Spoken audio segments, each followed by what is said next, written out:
आज हम बताएंगे आपको ब्रजभूषण शरण सिंह से जुड़ी सारी कहानियाँ। आखिर इतने बड़े पहलवानों के आगे अब तक कैसे टिके हुए हैं ब्रजभूषण शरण सिंह। ब्रजभूषण शरण सिंह देश के बड़े पहलवानों के सामने अब तक कैसे टिके हुए हैं। ब्रजभूषण शरण सिंह सियासी रसूख की पूरी कहानी हम आज आपको दिखाएंगे, सुनाएंगे।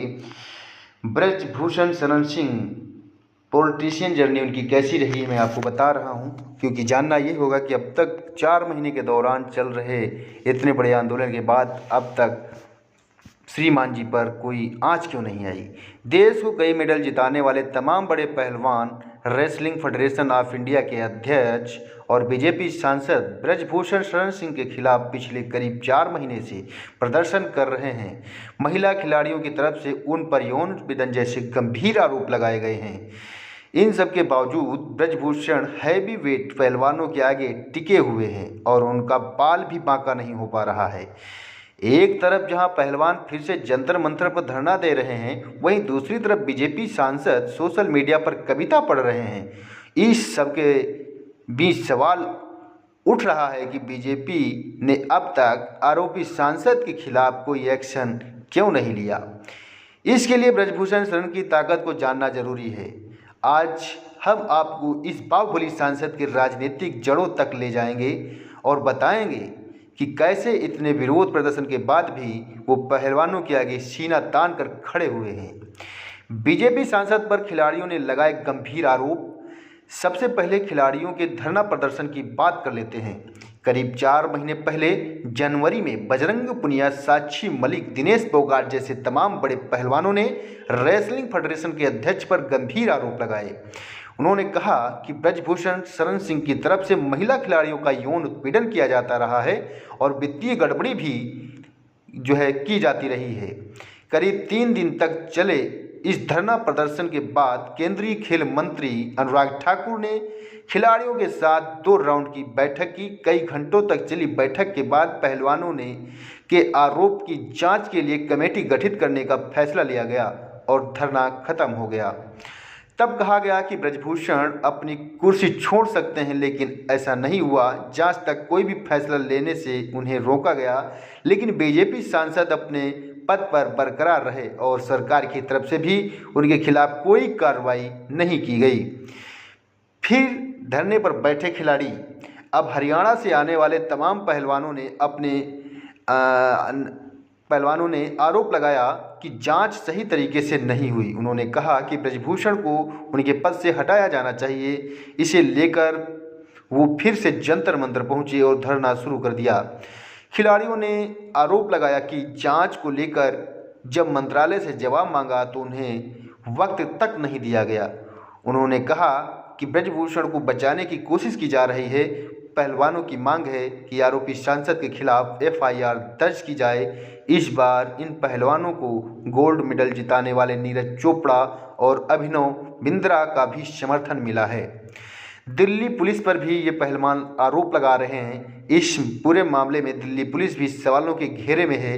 दिल्ली पुलिस को कई महिला पहलवानों की तरफ से ब्रजभूषण सिंह के खिलाफ यौन उत्पीड़न की शिकायत दी गई, लेकिन अब तक एफआईआर दर्ज नहीं हो सकी। वहीं दिल्ली पुलिस का कहना है कि शिकायतों की जांच की जा रही है। हालांकि सुप्रीम कोर्ट में इस मामले की सुनवाई होने जा रही है, जिसके बाद कोर्ट पुलिस को इसका आदेश दे सकती है। अब तक की पूरी कहानी सुनकर आप ये समझ चुके होंगे कि खिलाड़ियों की लाख कोशिशों के बावजूद बीजेपी सांसद ब्रजभूषण शरण सिंह के खिलाफ अब तक कोई भी कार्रवाई क्यों नहीं हुई। बीजेपी ने अब तक इन्हें ना तो सस्पेंड किया और ना ही इन्हें रेसलिंग फेडरेशन के पद से हटाया। इसके पीछे की वजह जानने के लिए ब्रजभूषण की राजनीतिक ताकत को भी जानना होगा। कौन है ब्रजभूषण शरण सिंह? ब्रजभूषण शरण सिंह की शुरुआती पढ़ाई उत्तर प्रदेश के गोंडा में हुई। बचपन से ही राजनीति उनके करीब रही, क्योंकि उनके परिवार से चंद्रभान शरण सिंह विधायक थे। ब्रजभूषण बड़े हुए तो उन्होंने कानून की पढ़ाई करने का फैसला लिया। उन्होंने अवध यूनिवर्सिटी से एलएलबी की डिग्री ली। इस दौरान वो छात्र राजनीति से जुड़ गए और छात्र संघ के अध्यक्ष भी चुने गए। इस दौरान उन पर कई आरोप भी लगे, जिनके चलते उनका नाम ऊपर आने लगा और वो राजनीति में सक्रिय हो गए। इसके बाद ब्रजभूषण शरण सिंह की आरएसएस के बड़े नेताओं से करीबी बढ़ती गई। अयोध्या में बाबरी विध्वंस मामले में भी उनकी सक्रिय भूमिका थी। अपने कुछ इंटरव्यू में उन्होंने खुद इस बात का खुलासा किया। उन्होंने बताया कि उस रात वो वहीं मौजूद थे और कार सेवकों को भी उनकी मदद पहुंचाने का काम कर रहे थे। बाबरी विध्वंस के मामले में उनका भी नाम शामिल था, हालांकि सभी को कोर्ट ने बरी कर दिया है। बढ़ती गई राजनीतिक ताकत। छात्र राजनीति और संघ के आंदोलन से जुड़कर ब्रजभूषण बीजेपी के लिए एक नेता के तौर पर उभर चुके थे। साल 1991 में पहली बार बीजेपी की तरफ से उन्हें लोकसभा का टिकट दिया गया। गोंडा से वो बड़े अंतर से चुनाव जीतकर आए। इसके बाद से ही वो लगातार ताकतवर होते चले गए और राजनीति की सीढ़ियां चढ़ते चले गए। अपने पहले ही चुनाव के दौरान ब्रजभूषण शरण सिंह ने खिलाफ 30 से ज़्यादा मामले दर्ज हो गए थे। साल 1996 के दौरान ब्रजभूषण सिंह के खिलाफ टाटा के तहत मामला दर्ज हुआ और उन्हें गिरफ्तार कर लिया गया। उन पर अंडरवर्ल्ड डॉन दाऊद इब्राहिम से संबंध का आरोप लगाया गया था। इसके चलते उन्हें टिकट नहीं मिल पाया, लेकिन किसी और उम्मीदवार को चुनने के बजाय बीजेपी ने उनकी पत्नी केतकी सिंह को ही गोंडा से टिकट दिया, जिन्होंने कांग्रेस उम्मीदवार को बड़े अंतराल से हरा दिया। बीजेपी के बड़े नेताओं का साथ ब्रजभूषण शरण सिंह की ताकत का अंदाजा इसी बात से लगाया जा सकता है कि जब दाऊद से लिंक के आरोप के चलते वो जेल की सजा काट रहे थे, तब बीजेपी के दिग्गज नेता अटल बिहारी वाजपेयी ने उन्हें चिट्ठी लिखी थी। इस चिट्ठी में वाजपेयी ने उन्हें बहादुर बताया था। इससे ब्रजभूषण का कद बीजेपी में और ज़्यादा बढ़ गया। ब्रजभूषण को दिवंगत विश्व हिंदू परिषद के अध्यक्ष अशोक सिंघल का काफ़ी करीबी माना जाता था। इसके बाद एक किस्सा गोंडा का नाम बदलने को लेकर भी चर्चित है। जब मायावती के खिलाफ इसे लेकर ब्रजभूषण ने आंदोलन छेड़ दिया था, बीजेपी से कई नज़दीकी के चलते इस फैसले को रोक दिया गया, लेकिन संघ के बड़े नेताओं से अनबन के चलते ब्रजभूषण का टिकट कट गया। उनकी जगह जिस उम्मीदवार को टिकट दिया गया, उसकी वोटिंग वाले दिन ही एक्सीडेंट से मौत हो गई, जिसका आरोप ब्रजभूषण सिंह पर लगा। बाद में सीबीआई को जांच सौंप दी गई। बाद में ब्रजभूषण की बीजेपी नेताओं से अनबन शुरू हुई और उन्होंने पार्टी छोड़ दी। साल 2009 में उन्होंने केसरगंज सीट से सपा के टिकट पर चुनाव लड़ा और भारी मतों से जीत दर्ज की। हालांकि 2014 में मोदी लहर के दौरान वो फिर से बीजेपी में शामिल हो गए। उसके बाद से लगातार सांसद हैं। उन्हें 2011 में कुश्ती महासंघ का अध्यक्ष बनाया गया, जिसके बाद से वो इस पद पर बने हुए हैं। उन्हें 2019 में तीसरी बार इस पद पर बिठाया गया, जिसके बाद उन पर अब कई तरह के गंभीर आरोप लगे हुए हैं। अब आरोपों की बात आई है तो ब्रजभूषण शरण सिंह के आपराधिक इतिहास की भी बात कर लेते हैं।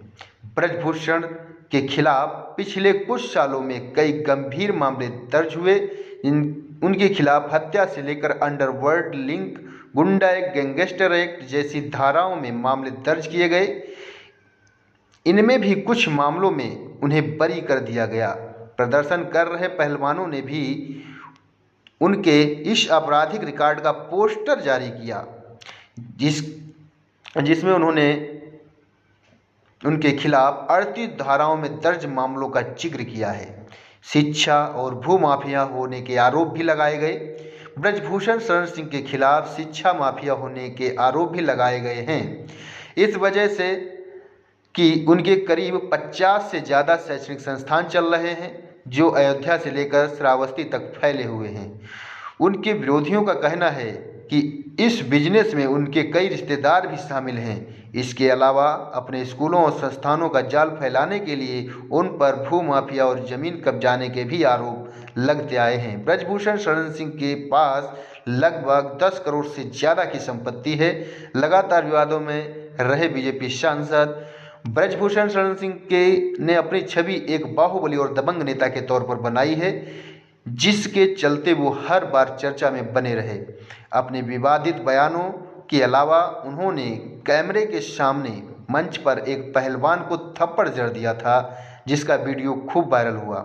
इसके अलावा अब बीजेपी के दबंग नेता ब्रजभूषण शरण सिंह के खिलाफ कुश्ती के दिग्गज पहलवानों ने मोर्चा खोल दिया है। हालांकि पिछले 4 महीने में लाख कोशिशों के बावजूद ब्रजभूषण शरण सिंह के रसूख पर कोई खास फर्क नहीं पड़ा।